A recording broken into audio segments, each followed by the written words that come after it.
What's happening, people? Good evening again. Back again with another stream, another channel for you guys. Listen, welcome to the show. Please do me a favor. Smash a like and subscribe to the channel if you are new. I am creeping towards 10K and I would love to get it ASAP. So make sure that you are doing that, people. Lots of you joining us already. Big up iWest Khan, who says that big up Dan, your commitment of bringing content in the evening is amazing. Thank you. Well, listen. Thank you, my friend, for being here. Thank you to Daniel Stewart. Are they going to say the second Arsenal bid was insulting to West Ham? I do not think so. We're going to be talking about that a little bit later on. Good evening to Richo. Good evening to Olawale Israel. Good evening to Martin. Big up everybody in the chat. Make sure you're doing me a favor and smashing a like. Let's talk Arsenal, shall we? It seems to me, guys, I don't know if you believe or agree with this, but it seems that Arsenal were the busiest in the transfer window for the first time ever. However, we might be busy, but we're busy in advanced talks. It doesn't seem that we're busy at the moment when it comes to actually getting players across the line. And that's what's frustrating. That is what is frustrating. Now, I look to the future and see an Arsenal side that has players in it that I'm dreaming of, that has players of it that gives us strength in depth. We can go on that title run, that we can get that title, win that Champions League. And then I wake up and I think, who have we actually signed? And that's my biggest worry. That is my biggest worry. I can't lie to you. I've seen Arsenal linked with players before, and I can reel off a load of names to players that perhaps got us a little bit excited and players that we never ended up getting. Now, this is a different regime at Arsenal. And trust me, there's a different understanding of what we do when it comes to players under Mikel Arteta and Edu. But I have to be real with you, people. I can't even lie to you. I feel like there's a little bit of nervousness in the Arsenal fan base at the moment. And I do think it's because there's a misunderstanding of who's actually the one under pressure at the moment. And what I mean by that is it Stan Kroenke? Is it Edu? Is it Josh Kroenke? Is it Arteta? Is it all of them? Who are we looking at this summer when it comes to Arsenal and it comes to transfers? Because for me, there's a misunderstanding of the last few years of who are we actually pointing the finger at here? Is it Edu that didn't manage to get the Mudryk and Caicedo deals over the line? Has it been Edu's right to not get Vlahovic when we were linked with him? Or is it Stan Kroenke just not putting the money forward? And that leads me to my first point. Declan Rice. We see again today that we are linked yet again with Declan Rice. And it seems forever and always that we've been linked with this guy now. And every day we hear that we're going to put another bid in. We're going to go again. We're going to go big. Are we? Are we going big? Does anyone believe we're going big? Does anyone think that we're in a situation right now where they believe that this is a massive bid? Are West Ham right to say it's embarrassing? Or actually, are West Ham just playing silly buggers and saying, you know what? You should have accepted this by now. So I want to get some thoughts in the chat because for me, this Declan Rice deal was becoming a little bit frustrating and becoming a little bit silly. Now, I'm not naive enough to the fact that you might put one bid in and it never get accepted straight away. But when you're creeping towards that 100 million, trying to save what seems like 10, 15, maybe 20 million pound tops, it kind of frustrates me a bit. If you really want this guy and you go, that's my plan A target, that's my number one priority, I'm going to have to pay the money. And everybody knows now that Jude Bellingham goes for 120, that Anthony is 100 million, Jack Grealish is 100 million. Unfortunately, we live in a world now where transfers just do not get 50 million for a player like Declan Rice. So if we knew he was going to be 120 million, let's say, why were we going in with him if we were only going to be prepared to spend 75 to 80 million pounds? So I'd really like to see Arsenal take it a bit more seriously now. Because for me, when we go for 80 million and 10 million add-ons, and then the next bid is 75 million, lower than we went for, but with 15 million add-ons, West Ham could actually turn around and go, okay, are they actually taking the mick now? Now, I understand, and I had a chat with Harry and Lee earlier on Chronicles of Laguna. Go check it out. And I had a chat earlier on AFTV with Jordan, James, and Lee, and I said, I want this guy, and if it's going to cost 120 million, I would rather just pay 120 million. If we're going to be sitting there and honestly tell me that 120 million we believe is too much, so we're only prepared to go 100 million, that 20 million could be the difference between getting Declan Rice and winning something. Go and get him. Why are we worried about trying to scrimp and save 10, 15 million pounds? And then I hear, but that 10, 15 million pounds might get you Caicedo or Lavia or Timber, as we'll come on to soon. That's terrible ownership then. Because if the ownership are actually seriously saying, Josh and Stan Kroenke, right, what do you need? Well, I need those. Oh, hang on a minute. I'm only prepared to give you 100 for Rice. That 120, I'm sorry, it will just go over. Do you know what? Let's go and get him. Because I bet they weren't saying that in America when they went and got the top NBA guy and they went and got the guys for their sports franchises over there. So how about we go and get Declan Rice, who, by the way, is not even an Mbappe or a Haaland, yeah? This guy is a top player and can take us to the next level. So let's go get him. Why are we mucking around? If it takes 100 million, it takes 100 million. If it takes 120 million, it takes 120 million. I'm not an Arsenal accountant who sits there and goes, oh, I've counted up these pennies and we're not going to be able to get Caicedo now. We're going to have to go and get Lavia. Do you know what? I don't care. Go and get the players you think are going to win us the damn league. I don't care if he puts himself in debt by 50 million, 100 million. If we win the league, done. We can put ourselves in a really good position. And Lee Judges made a great point to me earlier. Go and spend the money. And you know what? If we get the 5, 6 players we need in this window, we're probably only going to need 1 or 2 each window for the next 2 or 3 because we've got our core. So why are we worried about scrimping and saving? It makes no sense to me. Financial fair play, I hear you shout out. Okay, let's talk about that. Arsenal are in a situation where they haven't spent, in my opinion anyway, in a window anywhere near the amount to worry about financial fair play. We're in a situation right now, we've paid off our stadium debt. We've got players to sell. We've got players to buy. We're now in the Champions League. We get all that money back that everyone was crying about. We can't attract people with Champions League football. Well, now we've got Champions League football. Go and prove it. I think we're going to get Declan Rice. I do. I don't think we're going to have to pay 120, 150 million. I think we'll probably agree somewhere around the 100 million pound mark. But I don't expect then to have to go and scrimp and save to try and get other players in the door. Because are we supposed to be one of the biggest clubs in the world, in England, in Europe? I think so. Growing up, we were winning stuff. Now people start crying and go, oh, but we got this. And I'm counting up the pennies. Stop counting up the pennies. We're Arsenal. We ain't Wigan. We ain't Everton. We ain't West Ham. This is Arsenal Football Club. We should be up there with the Manchester Uniteds. We should be up with the Bayern Munichs, the Real Madrids. This is what we're supposed to be. We moved to the Emirates to be competing at the very top. We're not in no process. We're not in no project no more. We're here. We've just gone into a title race. We can do it again. Go and put ourselves into the best ever. We should be demanding the best at this club. There's so much mediocrity about still. It frustrates me when I hear people say, I am not prepared to spend more than 85 million on Declan Rice. And if we go in with bigger than that, I would be very disappointed. And I'd rather go and spend it on Lavia. That's why we're not going to win the league. Because as much as I like Lavia, I don't think he's a player I look at and go, well, Arsenal winning the league now. Lavia's in. We're in.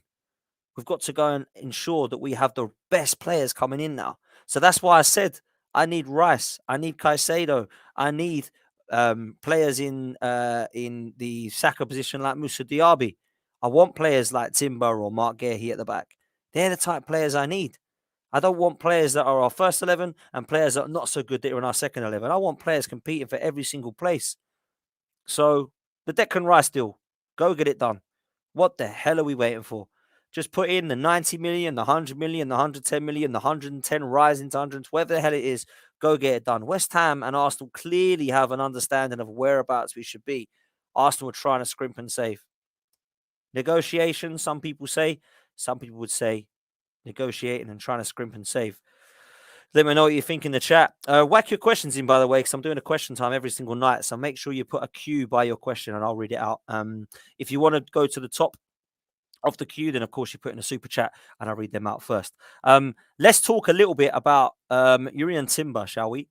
Now, this is a player who I really like, and I'll tell you why I really like him. I am not naive enough to tell you all that I love this guy because I watch Dutch football every week. I don't. If you watch him on YouTube, he looks like Carlos Puyol or Cannavaro like they all do. But I hear very good things about him, guys, and I think this could be a very exciting signing if we were to get it over the line. Now, apparently Ajax are looking towards 50 million. We're preparing a bit of around 30. I imagine we'll meet in the middle of around 40 to 45. Now, Mark Guehi will probably cost about that as well. So it depends if you want Premier League proven I think Mark Gare, he could probably play in a few positions. We've seen him in the England side playing the other night towards the left-hand side. He's played in the right-hand side as well. But Timber looks very, very good. And I'll tell you why Timber looks really good. Timber looks really good for me because actually on the ball, he looks terrific. He's around about my height. I'm not very tall, by the way. I'm only about 5'10", 5'11", which isn't small, but it's not big for a defender. I think aerially, he's got some problems. I believe in the air, a lot of people have spoken about concerns. But on the ball, he looks absolutely class. And I'm a huge fan of what I'm hearing and what I'm seeing about him. Now, he can play in the Ben White position and in the Saliba position. And I think with Tomiyasu's injury concerns, it'll be a very good signing and one that I'm looking forward to actually seeing if we can actually move into this as serious for this guy. Now, Manchester United were in for him. And a lot of people say, oh, Man United are going to get him because he plays for Ajax. But actually, when you look at it, not every Ajax player wants to go play for Ten Hag. There is others that actually want to come and look around. And I think Arsenal is a very interesting prospect for him because he knows that he's going to get game time. Saliba, we don't know what his injury concerns are like. At the moment, I'm being told in my ears that Saliba might not be fit to start the new pre-season. So there's going to be potential injury concerns there. Now, I'm not saying that he's going to be injured for the rest of the season and we have to look at it and say, do you know what, Saliba, we have to write him off. No, that's not the case. But actually, what we might have to do is look at some options there just in case Saliba isn't quite ready to the start of the season. And I think Timber could be that guy. So Rice and Timber are looking like they're the ones we're in for in the last couple of days. And of course, the other one that we're apparently close to signing is Kai Havertz. I've spoken enough about this guy in terms of my concerns. And a lot of people have been trying to turn that and say, Arteta can get the best out of him. He's a top quality player. There's technical ability. I don't know if I'm too happy about 50 to 55 million rising to 60 million. I'm not so sure I'm happy about that because I feel it's potentially a risk. And if we've got £60 million, I'd rather be whacking that on somebody like Moses Caicedo, or at least putting it towards him if it's going to be more than that. I don't really see Kai Havertz as a more important signing than Caicedo. But if Lavia is the guy to come in, then that's where we're nextly going to start. I really like this kid. I think he's got a lot of potential. His ceiling's huge. At 19, to do what he's doing in that position and bossing the midfield, he absolutely destroyed us at the Emirates in the 3-3 draw. And I speak to Liam on this channel, a Southampton fan who absolutely loves him, and he'll be devastated to see him go. Now, Manchester City have got a release clause and a buyback clause, but apparently that doesn't come in until 2024. So we can get him, but that's at around 40 million. Now they're asking that potentially Southampton need around 40 to 50 million to get this guy in, which of course is cheaper than Moses Caicedo. But is he as good? I would argue that he's not. I would like him. If we can't get Caicedo, he'd be my number one choice after that. But I do look at it and think, is that a potential risk? Is Kai Havertz a potential risk? Every signing is a risk, guys. I get that. But I'm looking at what Kai Havertz is doing. Is Lavia as good as what we've got? I'd like him because I really rate him. But is that a huge upgrade? Then we look at our midfield right now. Jorginho, we're not sure what's happening, but it looks like he's potentially staying. El Neni's been given another contract. Unless Saudi Arabia come in, it looks like he's staying. And then talking of a segue into Saudi Arabia, Thomas Partey. Let me know in the chat, would you guys sell Thomas Partey? Because I certainly would not sell him. I personally feel like we need to keep him because I feel like without Xhaka and Partey, who look like they could be off, if we're bringing in Rice and Lavia, is that actually a massive upgrade? I don't know if it is, guys. I can't lie to you. I'm not so sure that it is. I think what would be fair to say that Rice is probably a potential upgrade on Xhaka, but is Lavia an upgrade on Partey? Nah, not for me. Not for me. So I'd be keeping Thomas Partey. I'd actually be keeping Granit Xhaka if we could, but if he wants to go, then that's the way it is, man. I don't really understand why we would then go into a situation of losing Xhaka and Partey, which, by the way, is only our experienced players, and then getting the likes of Lavia and Rice. Now, Rice, by the way, I like, but actually, when you look at what Granit Xhaka had done in that progressive role, is there an absolute guarantee that Rice is going to come in and replace that? Maybe he ain't going to get the goals that Xhaka got last season. We don't know that yet. In hindsight, I think it's a great signing. But Lavia, you can't sit there and tell me that this guy is much, much better than Thomas Partey. I'm sorry. It just doesn't make any sense to me. So let me know in the chat what you think, man. It really is bizarre for me to think that we're going to sell probably one of our best midfielders in the last 2 years. It just doesn't make any sense. Now let's talk about Gundogan. I don't care what anybody tells me. I can't see this happening, guys. I really cannot see this happening. I'll tell you why. Gundogan for me is either going to stay at Manchester City or he's going to go to Barcelona. The only way we get this guy is if we offer him crazy money and we put him on a 3-year contract, which will take him to, I think, the age of 35 or 36. I'm not so sure I like that. I'm not so sure I like that. But I would take him for the couple. I think he's a good player. I think he'd be a good signing for a couple of years. If we're going to do like a bit of a Willian with him, maybe he wouldn't be. I don't know what you guys think. But for me, if I'm getting Rice or Caicedo or Lavia Gundogan, you know where I'm going. And it ain't going to be Lavia Gundogan. For me, the reason we're linked with Lavia and Gundogan is because we have doubts about getting Rice or Caicedo. Now, I'd actually say if we're going to start selling midfielders, we're probably going to end up needing Rice, Caicedo, and Gundogan, or Rice, Caicedo, and Lavia. The only difference with that is, and I spoke to James about this earlier, Gundogan's the kind of 8. The others are all 6s. So if we're going to sell Granit Xhaka, Rice is going to be pushed up to that 8. We're going to need Gundogan because he's the only other player we've got to cover an 8 position. So that just all seems a bit of a mess for me at the moment in terms of these rumours. Where are we actually going? Interesting one. So Timber's been linked out of nowhere. David Ornstein says he's coming. And now all of a sudden everyone thinks he's going to be the next Saliba. Now let me tell you, he's probably not going to be, but I do think it'll be a good signing. What is refreshing is that actually Arsenal were looking to do their business early, it seems. We're the only team at the moment that are really into what I believe is the negotiations or advanced talks or imminent bids coming in. How about we just go and sign one of them? That would be nice. It's great being linked with all these players. Don't get me wrong. I don't want people to start saying, oh, you're so negative, you're so toxic. No, I'm not. I'm just real. We are being linked with absolutely everybody, and yet I'm not seeing a sign in any of them. So do we have a clear plan, or are we just looking at maybe loads and loads of options? Because the last I heard, Rice was on his way to Arsenal and Mount was following. And those two are best mates and it's going to be great. Well, we went in for Mount and come out with Havertz somehow. That don't sound like a plan to me. That sounds to me as if a little bit of a scattergun at Chelsea. And it's a sour taste in my mouth with this Chelsea business with Havertz. And I'll tell you why. When we needed a bit of a dig out to try and get players, I didn't see anyone helping us.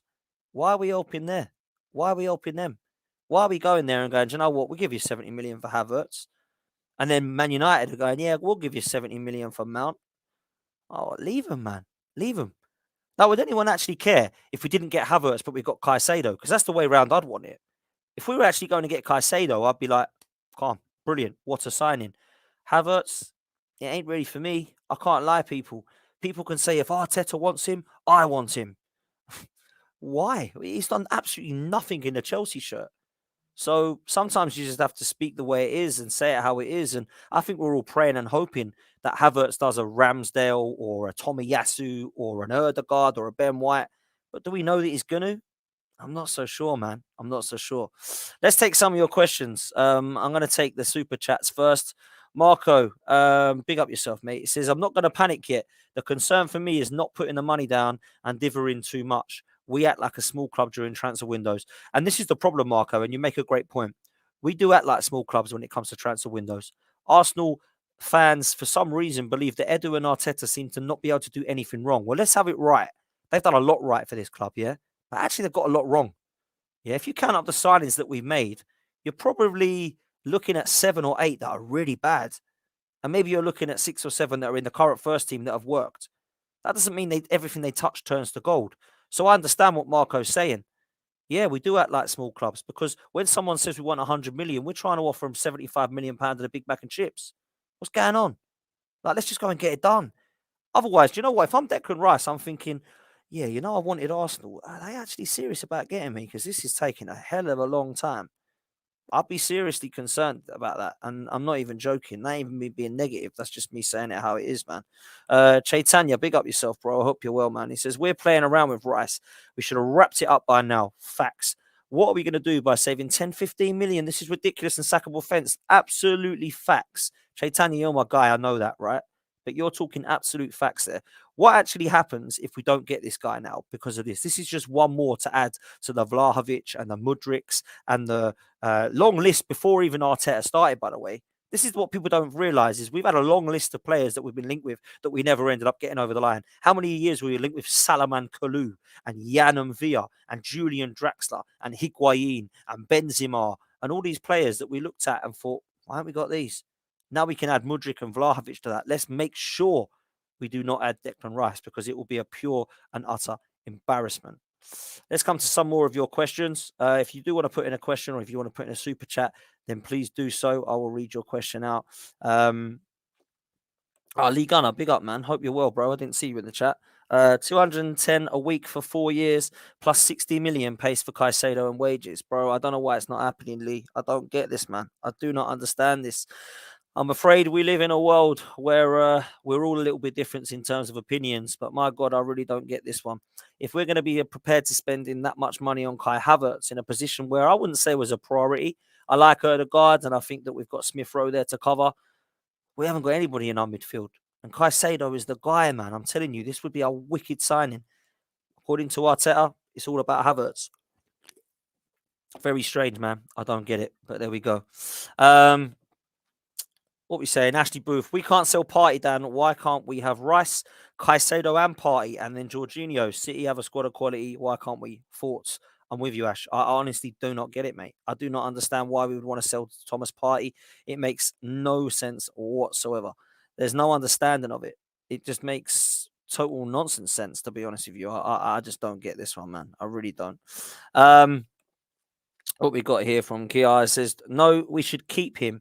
Even to protect the youngsters, he had an amazing season last term. He's obviously talking about Thomas Partey, and big up to Kiara. I absolutely agree with you. Across the pond, big up yourself. Says, how much do you think the Saudis give us for Thomas Partey? Well, if Ruben Neves went for 47 million, mate, I want 65 million plus for Thomas Partey. Otherwise, he's staying. And people will go, what, 30-year-old always injured? Well, I start crying. I'm sorry, man. That's the way it is, as far as I'm concerned. I just don't understand it. Question, Partey, he's 30 going on 35, fell off a cliff, end of season, always injured. Do you think it's time to cash in? Maybe you'll be like Fabinho and just grow old overnight.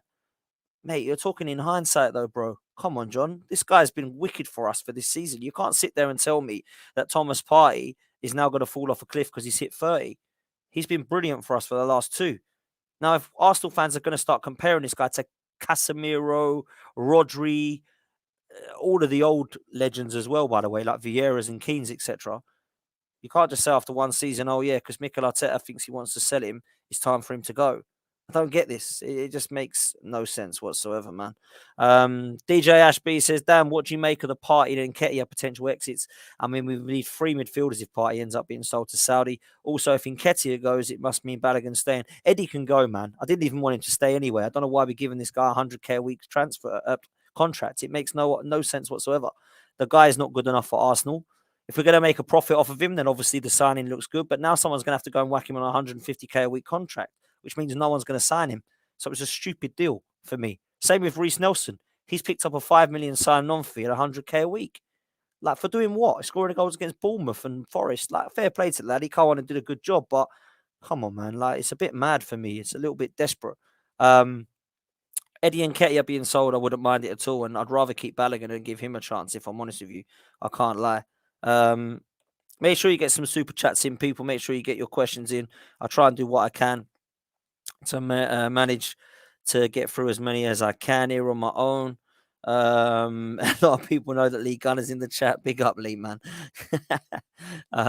Where else are we? Let's get a couple more on here. Chris Richards from Palace was man of the match for USA when Balogun got a trophy as soon as he left England. Maybe get Richards if Palace don't want to sell Gahey. I'd rather do better than him, bro. I can't lie to you. For me, it'd be 100% getting Timber from Ajax or Gahey. Hi, Dan. This is from Ash. Hi, Dan. Loving the content. I'm worried about the Partey exit. We're supposed to be building a squad. Why not have Rice, Caicedo, Partey, and Jorginho? We'll have that quality. Why can't we? Big up. I think I'd answered that one previously already, Ash. This is an interesting one. Why haven't we gone for Onana? Is Lavia better in your opinion? This is an interesting one because I actually quite like Onana. I don't think he's going to be good enough, if I'm honest with you. And I think Lavia has a higher potential ceiling. But actually, Onana, for me, would do a better job than Elneny and Jorginho. That's all I'm saying, man. I can't lie. He actually would. So that one's got to be fair play. Let me know in the chat what you think of the potential links. I want to know what your thoughts are on Kai Havertz. I want to know what your thoughts are on Thomas Partey's potential move. I just can't see it being a good move, guys. I can't lie to you. I just do not see that being a good move for Arsenal at all. It's really, really strange that we're even linked with getting rid of this guy. And I tell you, as for why, I don't believe personally we are strengthening if he goes. Because Granit Xhaka's already leaving, right? Apparently he's going by Leverkusen. Party might go to Saudi Arabia. That means if we bring two in, we're exactly the same as we were last year. How is that bulking up the squad? It makes no sense, man. And this is true from Lee, man. Lee saying better than Casemiro and Rodri. Now they want him to go. Why is that? Guys, please explain this to me. Why do the fans want Thomas Partey to leave Arsenal now? I don't get this. I can only think it's because the manager believes that he might need to go. Like, wasn't he the best centre midfielder in sliced bread? Like, wasn't he our Vieira only like 3 months ago? And the last couple of games of the season, maybe 32 games out of the 38, he was world class. And now we're looking at him being pretty average. Oh, we might as well get rid of him. Come on, man. Like, this guy was absolutely amazing for us for this season. I don't know if anyone watched him or not, but I thought he was outstanding. So, listen, man, it's going to be interesting. Take the last question of the night. It says here to there, Dan, how can Edu and Arteta justify selling Balogun for half the price of Havertz? Well, I tell you what, this is a serious question. How much is Balogun worth then if we're going to sell him? Because if I'm seeing players going for what they are, this guy's got to be at least 35 to 40 million, hasn't he? Because he scored 20 odd goals in France. You know what I mean, how crazy do we go now? Do we start going nuts at this one? Like, for me, Balogun, I think he deserves a chance. I'm not so sure if he deserves a chance at Arsenal because we're going for a title, but I'd like to see him on loan at Brighton, Wolves, Palace, Villa, something like that, and see what he does, and then come back to Arsenal. If they all want Balogun at Arsenal, I'm not so sure that's the right thing. If Balogun wants to go and play first team football, he's going to have to either leave or go on loan. If he doesn't want a loan, then he might have to be sold. I don't think he's getting first team football at Arsenal. He might do in a few of the League Cup games, maybe the FA Cup games, early rounds, and maybe a couple of Champions League group stages if we do, depending on who we get. But Balogun's not going to get ahead of Jesus, man. So it's going to be very, very difficult for him to get first team football. Let's see what else we got here. Look at that. I've accidentally clicked on his phone on League Gunner. What's League Gunner saying? It's supposed to be Partey and Rice. Now they want Partey gone so that Havertz and Rice. That's a downgrade. Listen, I actually agree with you, Lee. I don't understand it. I don't really understand where we're going here. Like, the Partey situation is a strange one. And people think, oh, they're losing their heads, Arsenal fans. It's hilarious. We're not losing our heads. We have concerns. We have a little bit of PTSD, remember, guys, from what we've seen previously. It's fine being linked with 5 or 6 players. It's great. It's refreshing. We're doing it early. It's great stuff. Let's get some of them over the line, though, before we start getting absolutely mental and wetting our knickers, because actually we do need to get this done. Like, this Declan Rice deal was not done, and it needs to get done. Otherwise, it's embarrassing. The Havertz thing, you can't be linked that heavily and then decide you're not going to get him. The Lavia thing's in apparently advanced talks. Go and get him then. I'm fed up with seeing this. Actually, like going to the dentist this transfer window. You want it to be over and everything to be okay. I don't want to be in advanced talks with anybody anymore. I don't want to be imminent bid income, all this crap. Just sign the player. Like, people say to me today in a WhatsApp group, I was seeing something earlier. What was I seeing in a WhatsApp group? Oh, you think the first bid's going to get accepted? That's not the point. The point is, if somebody says, just to let you know, guys, I know you're interested in my player, he's going to be 100 million. Do you fancy taking 75? No, it's 100 million. Do you fancy taking 80? No, it's 100 million. What about 85? No, it's 100 million. We did this with Ben White. Do you remember? They wanted 50 million. We offered them 35 of add-ons. No, we want 50. Do you want to take 40? No, it's 50. Do you want to take 45? No, it's 50. 47? No, it's 50. I'll go on and we'll give you 50. Why not just give him 50 in the first place? What are we mucking around for? Whose money is this? And people say to me, oh, if I'm not prepared to spend 120 million on Declan Rice, is it your money? I call them Arsenal accountants, these fans. Is it your money? Is it actually your money? Because you act like it is. I'm not going to be doing that. What are you going to spend it on then? What are you going to go to Harrods or something? Like, what are you talking about? If Kroenke was a good owner, he'd say, right, what's going on? Bit of a problem, boss. We wanted Declan Rice for 100. They're now asking for 120. If Kroenke's a good owner, he'd go, there's another 20, man. Go and get him. Who else do you need? Well, we need Caicedo, but they're now saying he's bloody 80, not 60. Yeah, he's another 20. Go and get him. I know you had 60. I'll give you 80. Go on then. Who else do you need? That's what Roman Abramovich would have done. That's why I want these owners to be showing me ambition. They're going to go and win the bloody league. I don't want this. Oh well, we tried. We tried. If I hear we tried from Edu and Arteta this window, I tell you now, I'm done with them. I can't deal with this. We tried. Honestly, it's mad. So we've got to go and get this done, man. It's early days. Go get them up, sign them up, get these players in, man. Because I can't be dealing with, oh, we're going to be paying you £80 million plus 80 million plus 10, 75 plus 15. What are we going to go for now? 65 plus another 25. Honestly, man, it's absolute dreadful. Like, it's so poor, man. It really is. So let's just go and get it done. Let's stop embarrassing ourselves. If we want Declan Rice and it's going to cost 100 million plus, go and pay 100 million. That's what I'd love to see. Guys, we're going to wrap it up there.